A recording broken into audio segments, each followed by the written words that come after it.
Olá, seja muito bem-vindo ao podcast do Violino Didático. Eu sou o Jean de Oliveira e no podcast de hoje eu tenho a honra, o prazer inenarrável de receber ela, Amanda Matias, conhecida também como Nana Matias e conhecida pelos íntimos como chefe da máfia dos violinos.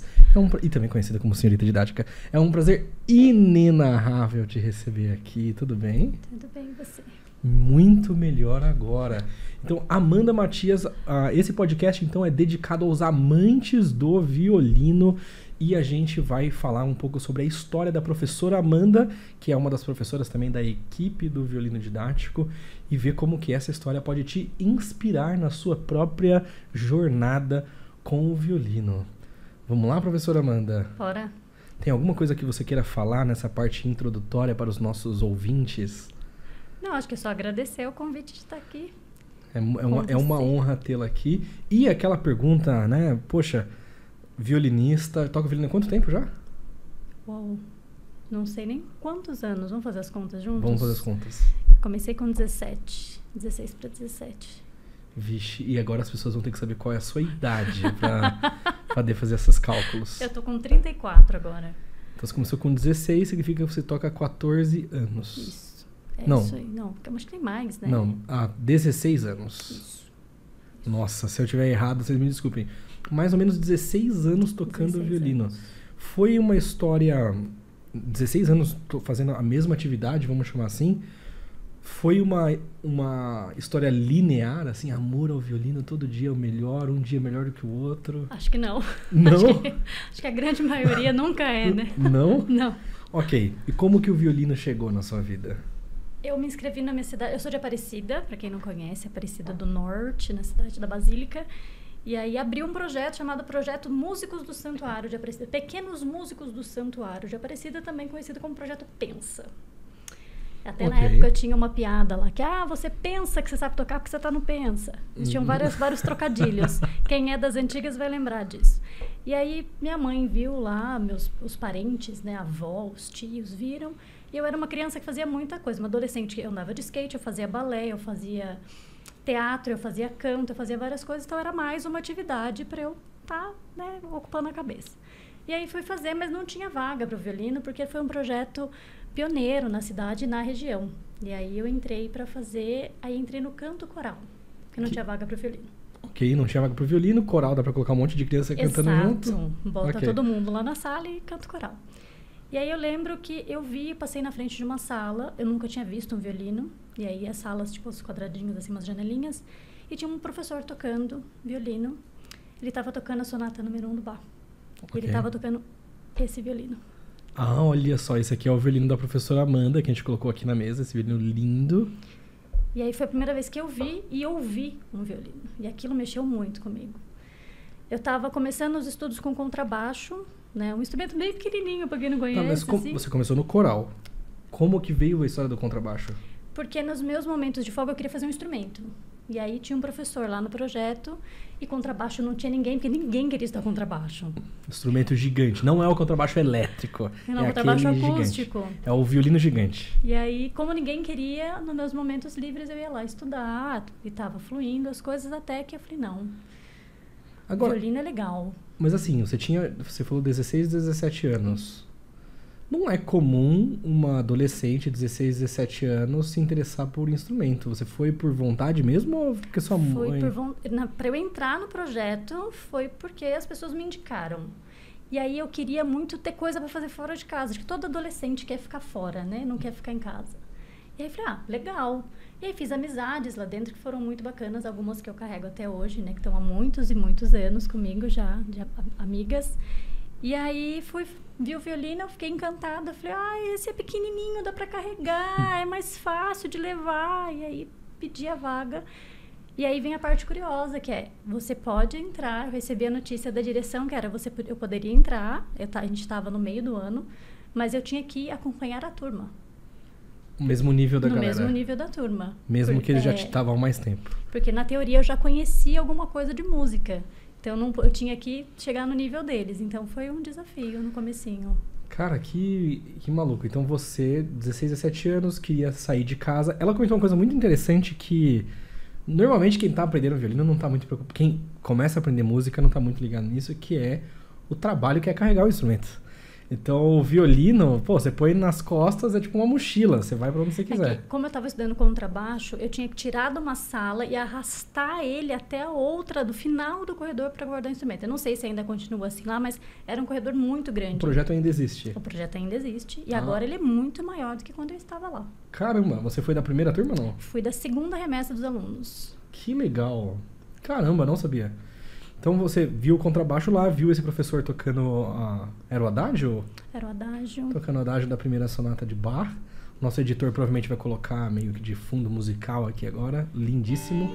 Inclusive você pode colocar uma gravação de um excelente violinista tocando isso, que está aqui no YouTube e que não vai ter problema de copyright. Conhece Jean de Oliveira? Conheço. Inclusive já ouvi várias vezes. Então vai estar tocando a gravação aqui desse violinista aí razoável tocando. Então você escutou essa sonata, viu o violino, e aí? E aí eu decidi que eu queria tocar violino. E aí, como eu já conhecia o pessoal ali do projeto, eles estavam tocando numa orquestra que tinha meio próximo, que era em Taubaté. Então eles estudavam no conservatório, porque eles tocavam na orquestra e eles tinham bolsa. E eles ganhavam dinheiro para tocar. E aí isso me acendeu assim, olha que legal, eu posso tocar, é muito legal, e eu posso ganhar para fazer isso. Ok. Isso, na minha idade, eu já trabalhava na Basílica. Eu trabalhei na parte do Pequeno Aprendiz como empacotadora das revistas. Então, eu já estava trabalhando lá naquela igreja gigante de Aparecida. Exatamente. Eu já trabalhava, eu já era registrada na época. Então, era uma coisa para mim, tipo, eu posso ganhar mais dinheiro. Então, você empacotava coisas lá na Basílica e ia tocar na orquestra de Taubaté, é isso? Não, aí eu entrei no projeto e aí eu quis fazer uma loucura na época, que era me dedicar 100% para eu conseguir entrar na orquestra, porque eu queria ganhar. Tá, mas essa orquestra era de Taubaté? Era em Taubaté. Mas era uma orquestra de verdade, não era uma orquestra de Taubaté? Era uma orquestra de verdade. Orquestra Jovem de Taubaté, fundosa Osita. Não sei se ela ainda tem esse nome, é Orquestra Sinfônica Jovem de Taubaté. Ok. Que era uma orquestra, então você ia ter a sua receita, vamos chamar assim, da Basílica, mais a bolsa da orquestra jovem. Que na época era, nossa, gente, era muito dinheiro, era R$200. Caramba, tudo isso? Tudo isso. Não dá nem pra comprar um jogo de corda hoje em dia. É um jogo de corda bom, né? Sim. Beleza, você tocava violino há quanto tempo quando você ficou sabendo da orquestra? Eu tive 6 meses pra me preparar. Não, mas você já tocava há quanto tempo? Quando eu entrei para tocar violino, eu já entrei querendo fazer a prova da orquestra. Eu já entrei com foco, assim. Até é isso então que eu quero. Você tocava contrabaixo apenas? E cantava no coral do projeto. Eu tinha visto o Bacarelli, eu cantava no coro coral. O Instituto Bacarelli foi para lá com uma orquestra fazer um concerto. E aí juntaram as duas orquestras e os dois coros. E quando eu vi aquilo, eu fiquei também assim, falei, gente, olha que bonito. Dá para viajar fazendo esse negócio? E aquilo começou a mexer com o psicológico, né? Então, desde o início, então, você queria meio que trabalhar com isso? Eu queria meio fazer o que eu faço hoje. Ok. Mas isso era uma coisa 16 anos atrás, né? Ok. Pra quem não sabe, a professora Amanda viaja ao Brasil inteiro acompanhando artistas. Fala alguns aí com quem você já tocou. Viajando, Toquinho, que eu toco agora também. Não sei nem quando vai isso, mas toco agora em janeiro com ele. João Bosco, Paula Lima... Daniel, Chitãozinho Chororó, tem bastante gente, eu já trabalhei, graças a Deus. Então, e aí viaja, às vezes, acompanhando esses artistas nas turnês deles, tocando lá na parte da orquestra. Alguns DVDs, inclusive, se vocês olharem lá no fundo, tem uma ruiva tocando, geralmente é ela. Pode ser que seja eu. Muito bem, então você já começou a estudar violino obstinada para tocar na Orquestra Jovem de Taubaté. Já. Você tinha 6 meses para se preparar para a próxima audição. Isso. Como você fez isso? Estudando que nem uma maluca. Um único concerto, que é o Sol Maior do Vivaldi. Eu não sabia nem afinar o violino. Ok. Tanto que eu lembro exatamente de chegar na banca da orquestra e pedir...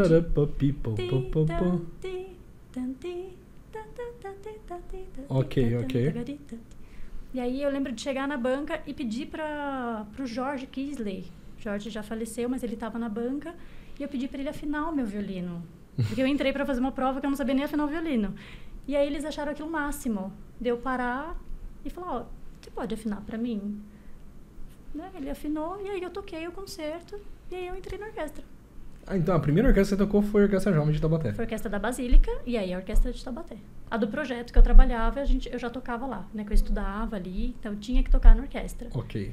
E aí, quando eu entrei na orquestra de Taubaté, eu tocava no projeto de Aparecida em Taubaté. Tá. Pra você, esses 6 meses de preparo pra você ir lá tocar em Taubaté, você tinha aulas com o professor de violino? Tinha. Quantas aulas por semana? As aulas oficiais eram 3 vezes na semana. 3 vezes por semana de aulas de Segunda, violino? quarta e sexta. Individual? Projeto. Não, em grupo. Ah, ok. 3 aulas em grupo. Só que aí, na época, a Cristiane, se ela estiver me ouvindo, um beijo. A Cris Silva, ela foi minha professora no projeto também. E aí ela ouvia a gente na hora do almoço. O horário de almoço dela, ela dava aula pra gente, pra preparar pro concurso. Então, quem conseguiu me preparar da melhor forma, dentro do que a gente podia, dentro do que a gente tinha, foi a Cris. Ela é violinista também? Ela é violinista também. Que legal. Caramba. Tá, e aí você foi tocar lá em Taubaté, na orquestra, e já tava tocando violino nas 2 orquestras? Estava nas 2 orquestras. Na Basílica e em Taubaté. Isso. Em algum momento aconteceu alguma coisa que você foi pra São Paulo. O que aconteceu? Festival de Poços de Caldas. Ok, festival de música nas montanhas. Exato, eu fui pro festival. Isso Que foi... Eu comecei a ser violino em 2007. Em 2008 eu fui pro festival. Fui pra Juiz de Fora e fui pra Poços. E aí foi o festival que abriu minha cabeça, que eu falei... É muito legal isso, você conhecer pessoas que pensam da mesma forma como você pensa, que querem crescer no instrumento, que querem tocar alguma coisa. Isso é muito maluco. E aí, na época, eu conheci um pessoal daqui de São Paulo, e aí eu entrei em contato com as pessoas. Na época, eu não tinha WhatsApp, tá, gente? Era ou e-mail ou ligar para as pessoas, discava e ligava. E aí, eu entrei em contato com algumas meninas, elas alugaram uma casa no Jabaquara, e aí a minha mãe... Um dia chegou em casa, eu tava com minhas coisas tudo empacotado, e eu falei, eu tô indo embora pra São Paulo. Minha mãe, como assim? Eu falei, olha, eu tô indo embora pra São Paulo, vai ter uma prova no Instituto Bacarelli, eu quero essa vaga, eu quero entrar na orquestra, eu quero fazer isso, é isso que eu quero pra minha vida. Aí você tinha quantos anos? 17. 17 anos, e você já falou pra sua mãe, tchau, tô indo... Falei, não, tô fazer minha música, viver da minha arte. Mais ou menos isso, fazer miçanga na praia. E aí tava super destinada ao que eu queria fazer pra mim, que era isso. Eu falei, eu quero ir pra São Paulo, eu quero estudar, é isso que eu quero pra minha vida. Que caramba. E você chegou em São Paulo, só que assim, você arrumou suas coisas pra vir pra São Paulo, só que era uma prova de orquestra, você podia só não passar, né? Exatamente. E aí? Eu cheguei em São Paulo com um sonho, R$200 e um violino. Foi basicamente isso. E aí, essa parte, se minha mãe estiver assistindo, ela não sabe. Minha mãe me deixou... Dona Yolanda, ó, não tem nada a ver com isso. Minha mãe me deixou no Jabaquara e eu fiquei morando lá 1 mês. E aí, obviamente, eu não tinha mais dinheiro pra pagar aluguel, pra pagar nada. E aí, um dia eu cheguei e minhas coisas já não podiam mais estar na casa. E eu já estava no Bacarelli, porque eu vim fazer a prova do Bacarelli e não conhecia São Paulo. Eu cheguei pra fazer a prova tinha acabado de acabar, tinha encerrado. E aí eu fiquei desesperada, mas eu não desisti. Eu fui lá na secretaria, conversei, pedi pelo amor de Deus, porque eu tinha vindo de uma outra cidade. E aí eles falaram, a gente vai te ouvir tal dia. E aí, mas esse foi um longo processo, mas deu tudo certo no final. Desculpa. E aí, fui para essa casa no Jabaquara, onde eu já estava ficando lá, e aí eu não podia mais ficar lá. E aí eu precisava ir para algum lugar. Mas para onde? Eu não conhecia ninguém em São Paulo. Eu não tinha dinheiro, não tinha caído a primeira bolsa da orquestra, porque, para quem não sabe, a gente trabalha os 30 dias como bolsista para depois receber a bolsa. Igual um trabalho CLT normal. E aí, eu não sabia o que eu fazia. E se eu ligasse para minha mãe naquele dia e falasse, mãe, olha... Ela ia falar, então vem embora, querida. E aí eu falei, não posso desistir, porque olha tudo que eu passei para chegar aqui agora. E aí o Bacarelli tinha uma sala de instrumentos, na época que o Bacarelli era num outro lugar, era uma fábrica de sucos, e tinha uma sala de instrumentos que era... Tinha uma moça que trabalhava lá, e aí eu chegava cedo, deixava a minha mala, porque daí eu tive que jogar tudo que eu tinha, eu joguei fora, doei, e eu fiquei literalmente com uma mala e um violino. Então eu deixava de manhã minha mala no Bacarelli, ia lá pro fundo da sala da orquestra, me higienizava, trocava de roupa, saía com o meu violino. Nos fundos, no banheiro, no caso. Isso, tinha uns banheiros bem nos fundos do salão de baixo. Então eu me higienizava, E saía do instituto, porque eu chegava muito cedo. Eu chegava, tipo, 7 da manhã. Tava só eu e o seu Jorge e a dona Rosa na cozinha. Não tinha quase ninguém.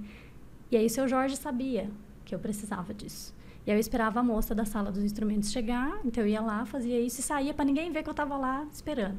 Aí dava uma volta ali perto e voltava e chegava junto com o pessoal da orquestra como se nada tivesse acontecido. Olha, cheguei agora. Pra parecer que você chegou junto com o pessoal, Exato. mas na verdade você tava lá desde antes. Aí eu passava o dia inteiro estudando. Desde a hora que o Bacarelli abria até a hora que ele fechava.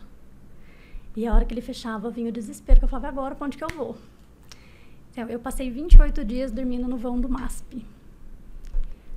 Acho que é a primeira vez que eu falo essa história publicamente.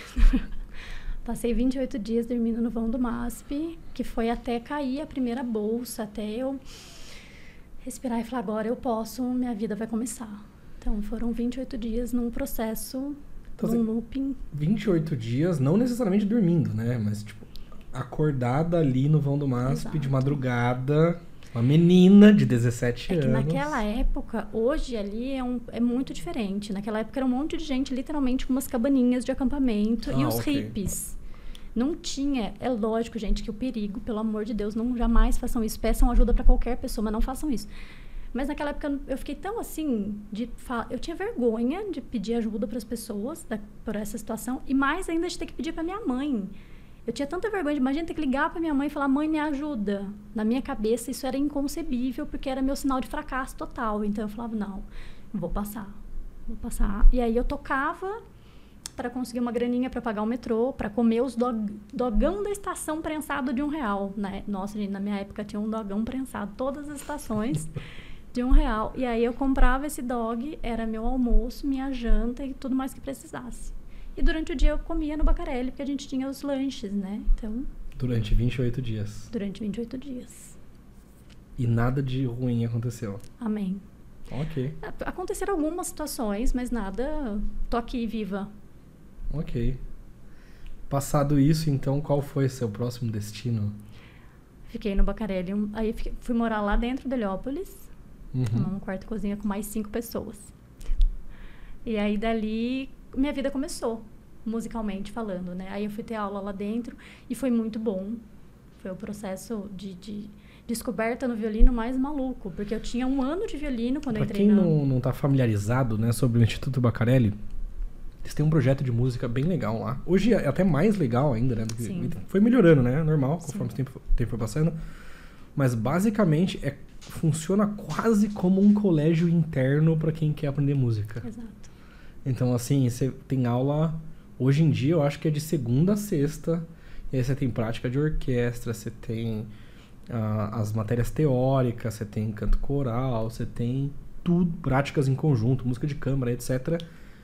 Todos os dias. Desde criança, então acho que eles, a partir dos 6 anos, algo do tipo. Agora tem musicalização também, então é menor ainda. Com 4 anos já... assim, não somos do Bacarelli, você pode entrar no site lá e ver se quiser, mas tem criança desde alguma idade bem pequena até os 18 anos. Na orquestra tem gente mais velha. É um pouquinho mais velha.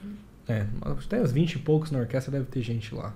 Mas foi pra mim uma escola tanto de música quanto da vida. Eu tive um professor lá dentro que foi um paisaço, que me dava aula de violino e de receita. Então, meu caderno era uma folha de anotações de estudo e atrás de uma receita. Receita de carne. Eu tava morando sozinha, então ele começava a conversar na aula e ele falava, você já fez carne no seu... Assim? Gente, eu não tinha dinheiro pra nada, mas ele passava a receita. Aí ensinava a fazer as carnes, fazer os molhos. Eu acho que eu tenho esse caderno na casa dos meus pais até hoje, que é uma folha, ele ensinando os trem e atrás, receita. Aí outra folha ensinando os trem e atrás, receita. A maioria dos bons, se não todos os bons professores de violino, são bons professores de vida, não somente de violino. André Sanches Nunes é o nome dele. André Sanches, super querido, super querido. Maravilhoso. Muito bem, aí você tinha aula lá de culinária, que era de violino. Tinha aula de violino com André Sanches. E aí, em algum determinado momento, você foi tocar na Orquestra Jovem de Guarulhos, que foi onde nós nos conhecemos. Sim. Como que você chegou na Jovem... Pra quem não sabe, eu toquei na Orquestra Sinfônica Jovem de Guarulhos, modéstia à parte, em uma das melhores gerações que já passaram pela orquestra. Amém. E em algum momento você foi para lá, que é... beleza, tem o Bacarelli, a Orquestra Jovem de Guarulhos, ela fica num outro contexto, é outra história. Como que você foi parar nessa outra história? Eu tinha a intenção de viver de música. E eu mudei para São Paulo para conhecer os músicos, para conhecer as orquestras, para ter essa experiência. E eu não ia ter essa experiência só estando ali dentro. Uhum. Então, chegou uma época que abriram, né? Em fevereiro, abriam os grupos jovens. E aí, eu fiz a prova para a Orquestra Jovem do Estado, para a Orquestra de Guarulhos, para a Orquestra de Atibaia, a Orquestra Jovem de Atibaia, saudosa Orquestra de Toquei lá Atibaia. também. E abriram para todos os lugares. E aí, foi a época que eu fiz. Eu falei, não, agora é o momento. Achei que estava preparada tecnicamente e fui fazer. E a Jovem de Guarulhos era a top orquestra, pelo menos no quesito bolsa. Sim, era que pagava melhor, né? Porque eu acho que na época que você entrou, já era R$600? Já. Então era R$600 por mês. A estadualzinha era 280, era um negócio assim, tipo, sei lá. Na minha época era 420. R$420. Guarulhos pagava 600, Bacarelli eu não sei quanto pagava. Acho que pagava melhor. Na minha época pagava 700 e alguma coisa. E aí depois vai subindo, né? Conforme vai passando os anos, as bolsas... A questão do Bacarelli pra maioria das pessoas, pra mim, por exemplo, a questão do Bacarelli, além da distância, porque era fora de mão pra mim, mas é que era R$700, só que ensaiava todo dia. E você não podia fazer mais nada da vida. A gente brinca que você entrava no Bacarelli e assinava um pacto, porque você só podia ficar lá. Você só não podia mais ter vida. Muita gente era expulso do Bacarelli porque foi pego fazendo cachê em outros lugares. Ou fazendo aula, matéria em outros lugares, na EMESP. Não podia. E tudo mais. E aí, nessa época, eu falei, não, eu quero conhecer orquestras, eu quero tocar repertórios. Na minha época, o Bacarelli, a gente fazia 6 meses um repertório. Porque tinha uma preparação muito absurda. É lógico que a gente tocava outras coisas, mas a preparação do repertório principal era muito longa. Extenso. E aí eu falei, eu quero ter essa experiência de tocar outras coisas. E aí eu fiz a prova dessas orquestras no começo do ano. E aí alguma coisa aconteceu, que eu passei em todas. Bravo. E aí eu lembro, eu estava no Bacarelli quando a Orquestra de Guarulhos me ligou. E aí eu fiquei de louca, que eu falei, meu Deus, e agora? Eu posso ter vida! Eu vou sair daqui! Como que era o nome da arquivista? Milene Era a arquivista que ligava pra gente. Arquivista não, ela era administradora, sei lá. Coordenadora, ela fazia tudo lá pra gente. Aí ela ligou contando, falando, né, que eu tinha passado e se eu queria assumir a vaga. E eu, sem saber o que ia acontecer da minha vida, eu falei que eu queria. Falei, quero. Que dia que começa? Falei, posso. E aí você foi saída do Bacarelli ou você saiu do Bacarelli? Não, eu saí. Ok. Eu saí. Aconteceu uma conversa quando eu fui sair, mas tá tudo certo. Ok. Tá tudo bem. E aí você começou a tocar lá, e aí você começou a ter tempo livre. E aí, o que você fez? Não, porque na verdade quando eu assumi a estadualzinha, Guarulhos, Atibaia, e aí eu fui dar aula no projeto Guri. Então eu tocava em 3 orquestras e dava aula. Só que isso pra mim era um negócio muito maluco, porque estava acontecendo algo que eu queria muito, que era tocar em vários lugares, ter contato com muita gente. Só pra vocês terem ideia de agenda, tá, gente? Faz as contas comigo. Você me disse se eu tô certo. Okay. Vamos ver se eu lembro das agendas das orquestras nessa época. A gente tá falando em 2008, 2010, por aí. Esse miolo de tempo aí. 2011, eu acho. 2010, 2011. Guarulhos ensaiava segunda e quarta de noite. Estadualzinha ensaiava segunda e quarta de tarde. Atibaia ensaiava terça e quinta de manhã. E esses lugares tudo não é perto. Não sei se Atibaia é mais longe ainda. Sim. Mas eu lembro que a galera da estadualzinha combinava caronas e metrôzão. Sim. Ia todo mundo sair, acabava e tinha que torcer pra acabar no horário o ensaio da estadualzinha. Estadualzinha, a gente tá chamando de estadualzinha. Estadualzinha é a Orquestra Jovem do Estado de São Paulo, tá? Hoje, uma das melhores orquestras que a gente tem no país, contando profissional, contando todas as orquestras, a Orquestra Jovem do Estado de São Paulo é uma das melhores orquestras que a gente tem hoje no país. É inacreditável o trabalho que os caras estão fazendo. E naquela época, enfim, a galera tocava lá de tarde e saía correndo pra ir pra Guarulhos. Correndo é pouco. Já saía do ensaio, já tinha o carro preparado, já tinha o jeito de colocar, porque a gente ia todo mundo nas caronas.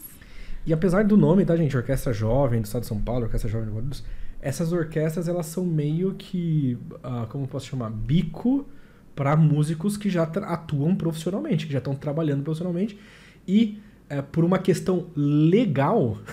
é chamada de bolsista, de orquestra jovem, como um emprego jovem, mas o repertório que faz é um repertório de qualquer orquestra sinfônica grande, às vezes num nível mais alto, inclusive. Sim. Às vezes, tá? Depende de quem tá fazendo o trabalho. Mas isso é um assunto para um outro momento. Mas a orquestra jovem basicamente é um jeito bonito de você ter orquestras trabalhando e você pagando menos para os músicos. Do jeito como acontece aqui em São Paulo, as orquestras que a gente conhece. Então, assim, você tinha a rotina lá de Guarulhos, você tinha a rotina lá da Estadualzinha, tinha a rotina de Atibaia. Tinha a rotina de dar aulas, porque daí eu comecei a estudar para dar aula. Como eu comecei no violino com... Que cidades você pegou? Eu dava aula no Regional de Jundiaí. Jundiaí. Só que não só no Regional de Jundiaí, né? Tem as escolas de música do bairro, a escola mais perto do metrô X, que eu saía e dava para dar aula até o horário do ensaio. Então, foi uma coisa muito... Eu perguntei que cidades, porque o Projeto Guri, ele é basicamente, tem braços inteiro. No estado inteiro. E aí, eu peguei o Polo Regional de Jundiaí, então também não era perto. Para eu ir pro Regional, eu tinha que sair da minha casa às 4 da manhã. Então, eu saía às 4 da manhã, ia pra Jundiaí dar aula. Não tinha essa linha de trem que a gente tem hoje, eram umas 300 baldeações até chegar lá. E chegando lá não tinha ônibus, tinha que ir andando até o lugar, assim, quando não pegasse táxi, né? Porque Uber também não é dessa época, a gente o Uber é um pouquinho depois. Então eu ia andando e aí dava aula lá. E aí lá dentro eu descobri que dar aula era muito legal. Ok. Você não tinha tido a experiência de dar aula Já antes? tinha dado aula antes, mas não para um grupo de alunos dentro de um projeto. Eu já tinha dado aula, inclusive no Bacharel eu fui monitora, né? Mas eu não tinha ainda essa coisa da aula em grupo e de pegar crianças. Cara, dar aula para crianças é a coisa mais maravilhosa do mundo. Eu acho legal quem curte. Eu sou mais... Galera mais velha que quer aprender violino, cola em mim que é sucesso. É porque eu brinco com isso, eu falo, eu tenho um jeito de falar algumas coisas dando aula que eu acho que se identifica mais com criança. Eu acho que se eu falo com um adulto, todo vai pensar, meu Deus, é louca, maluca. Vamos pegar o arquinho, vamos deixar aqui tia, redondinha. escuta aqui a mãozinha. Então, a mãozinha, tudo com hinhos. Então, eu acho que criança... E aí, nessa época, eu tive um supervisor, né, dentro do projeto, que foi uma das pessoas que me acendeu todas as lanternas, pisca-pisca, luzes, fogos de artifício na cabeça. E aí eu falei, gente, é isso. José Márcio Vasconcelos, também é um professor super renomado aqui em São Paulo e no Brasil, né, que dá aula e ensina, enfim. E ele foi o meu supervisor do Guri. E José Márcio Galvão. Vasconcelos Galvão. Ah, tem Vasconcelos? Tem, não sabia. José Márcio Vasconcelos Galvão. Ok. E aí, na época... Faltou dar o CPF. Continua. E aí, quando ele foi o supervisor, a gente tinha os encontros dos professores e eu achei aquilo maluco. E aí foi a época que eu comecei a sair de algumas orquestras para dar aula. Porque eu falei, não, a Atibaia já estava, né? Na minha época, a Atibaia estava assim, funciona, não funciona, funciona, não funciona. E eu falei, entre funciona, não funciona, eu prefiro eu já sair daqui e aplicar meu tempo para isso aqui. Então, aí comecei a conversar, eu ia para alguns lugares assistir aulas das pessoas nas escolas. Uhum. Aí eu comecei, eu era a professora que ficava falando para os amigos, você não gosta de dar aula? Você tem certeza que você não gosta de dar aula? Você não quer dar aula, não? E ficava profetizando isso para os amigos. Falava, gente, vamos lá, dar aula é legal. A gente ia de ônibus, né, para Guarulhos, eu ficava falando para todo mundo, você conhece algum método aí que tem, famosinho? E ficava conversando do método. Achava isso sensacional. E essa troca, né, de como você aprendeu, como eu aprendi, como que a gente pode melhorar isso para ensinar isso, né? Foi a época mais maluca, assim, que eu mais troquei informação. E aí, depois disso, a vida começou a acontecer, a gente vai começando a ficar mais velho, ter mais responsabilidades. E aí, eu comecei a ter que escolher os lugares para tocar, escolher os trabalhos para aceitar. E aí, aconteceu uma coisa que acho que acontece com todo mundo que toca em São Paulo, que é, chega um momento que você começa a ter que escolher os trabalhos que você vai fazer. Ah, eu tenho, sei lá, 10 cachês para fazer esse mês. O que eu posso fazer?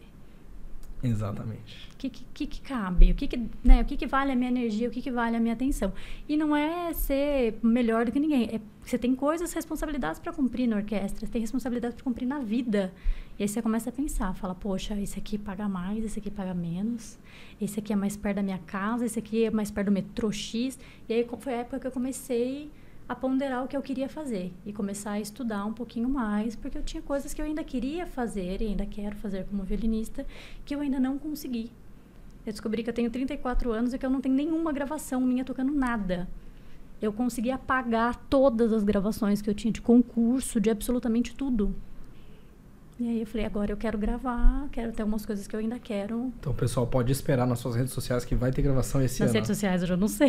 Não sei se eu vou ter coragem. Mas ainda tem algumas coisas que eu quero, que eu pretendo deixar registrado, pelo menos. Ok. E aí você... Como que chegou essa alcunha de chefe da máfia? Porque assim, desde quando eu conheço a professora Amanda Matias, professora Nana, desde quando eu a conheço lá em Guarulhos, ela já era conhecida como a chefe da máfia. De onde veio isso? Não, eu não acho que é chefe da máfia. Eu acho que é não, assim... não foi essa pergunta que você acha. É de onde veio isso? Eu acho que... Eu sempre brinquei que eu sou uma pessoa fácil de trabalhar. Você me falou o horário que eu tenho que chegar, é onde... tem que chegar às 19 no lugar X, tem que tocar Y. É isso que eu vou fazer. Eu vou chegar no lugar X, vou tocar Y no horário combinado e acabou. E quando no nosso meio, às vezes é muito mais legal você ter uma pessoa que cumpre direitinho e faz direitinho do que uma pessoa que toca muito bem. Às vezes a pessoa é legal. Mas ela toca muito bem também. Continue. Você tem uma pessoa que não te dá trabalho, né? Que ela chega no horário, que ela toca direitinho, que ela não reclama. Isso já é a gente é muito ponto no nosso meio, isso. Nossa, eu já vi gente que chega em cachê e aí às vezes precisa de, sei lá, ajuda pra carregar estante. Aí eu não sou pago pra carregar estante. Não, e uma série de outras coisas, né? A gente vai tocar com um cantor, né? Às vezes em eventos menores. E aí Cara, fui tocar com a Cláudia Leite. Eu vou explanar aqui. Fui tocar com a Cláudia Leite num programa do SBT. Não lembro o ano, mas fomos tocar com a Cláudia Leite. Foi a primeira e última vez, se eu não me engano, que eu fiz cachê com essa galera. E aí fomos lá fazer cachê. E aí era num desses programas de casamento, uma coisa assim, sabe? Sim. E aí é assim, é o dia inteiro de gravação para aqueles 30 segundos que vai aparecer na TV. Mas ficou o dia inteiro lá gravando essa parada. E aí um cara... Normalmente não tem ensaio, não tem nada. Você chega lá, tem as partituras, tem as partes que a gente chama, e você vai tocar o que tá lá escrito. Simples, é assim. Chega no horário e toca o que tá escrito. E aí o maestro lá da Cláudia Leite desceu, pegou e falou, olha... Não sei se foi a Cláudia Leite, tá, gente? Não sei. Mas o que o maestro, a pessoa que tava lá falou que tava muito desafinado, então não queria ensaiar de novo, não queria gravar, alguma coisa assim. Então que era pra dar uma passada em algumas partes. E aí, beleza, escutou, a pessoa responsável lá repassou pra gente. Aí, beleza. Na ida embora, um dos músicos, e essa é a galera... Essa é a galera, entendeu? Essa aqui é a média da galera. Um dos músicos... Mas que absurdo falar que a gente estava tocando desafinado. Essa pessoa nem entende nada de música. E aí eu, na minha inocência, falei assim... Mas se essa pessoa não entende nada de música e percebeu que tá desafinado, então é porque tava muito desafinada mesmo. Ruim, né? Mas é mais ou menos isso. E a pessoa pistolou. Então vai lá devolver o seu cachê. Vai lá devolver o seu cachê. Devolve lá. Devolve lá então o seu cachê. Você não é bonzão? Vai lá, devolve o seu cachê. E eu, calma, velho. É só é Brinks. Não, nem é Brinks, só tava desafinado mesmo, tá ligado? Mas tem muito dessas é claro que essa pessoa, né, hoje tá dando recital na Europa porque virou o melhor violinista do Brasil. Uhum. Só que não. Velho, tá tudo bem, tá tudo bem. Estão ali trabalhando, às vezes vai soar bem, às vezes não vai soar tão bem assim. Eu acho que na nossa... Eu vou falar sempre na nossa época porque a gente é da mesma geração, a gente conviveu, né, nas orquestras com as mesmas pessoas. Nessa época, eu era convidada para gravar Rodrigo Faro, esses programas que eram em alta, né, do Dança Gatinho, né, Dança Gatinho. Ela já dançou, ela foi uma gatinha que dançou lá. Só que não. E aí, eu fui convidada para um quadro dos experts que tinham dentro do Rodrigo Faro. E aí, eu era especialista em... Música? Yes, violino. E aí, isso também gerou um burburinho, né? Para quem assistiu na época, enfim. Então, o fato de estar dentro dessas rodas nessa época, de escolher esses trabalhos, não que pagavam melhor, mas que iam me trazer mais retorno e mais visibilidade, foram bons. E eu me considero não vou falar que eu sou uma grande violinista, não me considero uma grande violinista, me considero uma violinista mediana, mas que resolve. Uhum. Chego, faço. E aí eu tenho uma amiga que me ensinou uma coisa que foi o ápice da minha vida, que eu acho que isso que talvez tenha trazido isso de máfia ou de alguma coisa nesse sentido. Que é, normalmente eu pego todos os trabalhos que me passam. Pega o caderno e anota isso. Pega o caderno e anota isso. Presta atenção. Ele sabe disso. Todo mundo vai me passar, todo mundo, né? Todo mundo é muita gente, mas as pessoas me passam trabalhos. Então, são 20 trabalhos no mês. mesmo que eu não possa, eu marco os 20 trabalhos na minha agenda. Ela pega, ela fala que pode fazer todos. Eu posso fazer todos. Nana, mas aí no dia 4, você tem 3 concertos. Não, eu tenho 1. 2 eu vou passar para 2 pessoas que são tão responsáveis quanto eu. Pessoas de minha confiança. Então, eu tenho alguns músicos que são muito meus amigos, que são pessoas que eu confio com os 2 olhos fechados, assim. Mas não é assim, não. É os 2 fechadinhos. E aí, eu tenho certeza que eu posso mandar e que vai cumprir bonitinho. E aí, como antigamente não tinha WhatsApp, você mandava e não tinha como a pessoa ligar para você reclamar, era normal isso. Pegar casamento e... olha, eu peguei 2 na igreja seguido, vou mandar o Jean para fazer um para mim. Então, isso era muito comum. Então, quando essa minha amiga me ensinou isso, eu falei, coloquei isso pra minha vida. Cara, e anotem isso, olha a genialidade disso. Num primeiro momento, pode ser que a pessoa sinta, poxa, ela falou que a Vini não veio. E provavelmente deve ter sido isso que as pessoas pensaram no início. Sim. Só que aí, na hora que começa o trabalho, vê que a pessoa que tá tocando tá dando conta tão bem quanto o que era esperado da Nana, da professora Amanda. E aí, nossa, ok, legal. O que isso planta na cabeça da pessoa? Quando eu precisar de alguém a mais, eu posso falar com a Amanda que ela vai me indicar alguém. Porque ela indica pessoas boas. Exato. E foi basicamente assim que ela virou chefe da máfia. E essa brincadeira vem por quê? Porque quando a gente ia conversar com a Nana no intervalo da orquestra, não sei o quê, ela nunca podia fazer nada porque ela sempre tinha cachê. Então ela sempre... Cachê é casamento, evento, né? Orquestra, enfim. Cobrir coisas que precisa de violino. E ela sempre tinha cachê. E não só ela e os amigos e amigas dela. Porque quem que enviava? Ela. Tem algumas orquestras no Brasil, inclusive, que praticamente o naipe inteiro de violino, às vezes, quem indica essas pessoas é ela. Então assim, às vezes... Eu já presenciei aqui, eu tô aqui do lado dela, de repente alguém muito importante de alguma orquestra. Só pra deixar claro que nós trabalhamos juntos, um do lado do outro, assim, tá? E aí, às vezes eu vejo ela recebendo ligação de pessoas diferentes, tá? Mas já aconteceu de uma pessoa relativamente importante, liga... Amanda, na verdade não é Amanda, né? Nana, tudo bem? Estamos precisando de 4 violinos e 1 viola pra data tal, não sei o que, você tem que indicar... tem esse. Aí ela fala, não, pode chamar esse. Esse aí não. Então, cuidado no pé de quem você pisa. E aí, basicamente, teve uma situação recente, eu tô falando isso recente, não é tipo de anos atrás, que o naipe inteiro de violino ela montou. E parte do naipe de violas. E teve um que eu chamei as pessoas, mas eu não fui, né? E para deixar claro, a gente tá falando aqui de orquestras que não tem provas regulares. Não é assim, tá roubando o lugar de alguém. Não. Precisava de alguém para tapar esse buraco, tinha que ser rápido. Quem que vai resolver isso? A Nana. Tem orquestras em São Paulo que funcionam... eu tenho uma orquestra e eu vou montar um naipe para um show específico. Então, é normal, não é que você tem que fazer um concurso. Existem muitos grupos que funcionam, não é só em São Paulo, é no Brasil inteiro, mas existem muitos núcleos e grupos que funcionam dessa forma. Eu preciso de uma orquestra para gravar um videoclipe. Normalmente, eles não vão contratar uma orquestra, eles vão pedir para alguém montar um naipe, e aí monta um naipe de violinos, monta um naipe de violas, monta um naipe de violoncelo. E graças a Deus as pessoas confiam no meu trabalho para isso, né? Eu gosto, eu acho legal. E eu acho que esse vai ser o ensinamento do podcast de hoje. Então anota.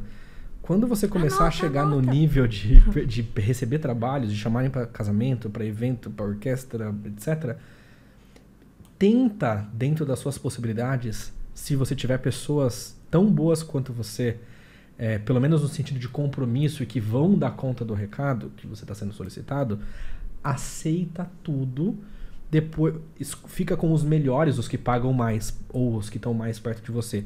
Fica com esses trabalhos para você e você rearranja para os seus amigos, outras pessoas, os demais trabalhos. Assim, inclusive, você vai expandindo os seus contatos, você vai virando uma pessoa de confiança, você vai virando uma pessoa que ajuda quem precisa a resolver problemas. Tá? E ajuda os seus amigos. Eu acho que isso é o mais importante. E ajuda os seus amigos.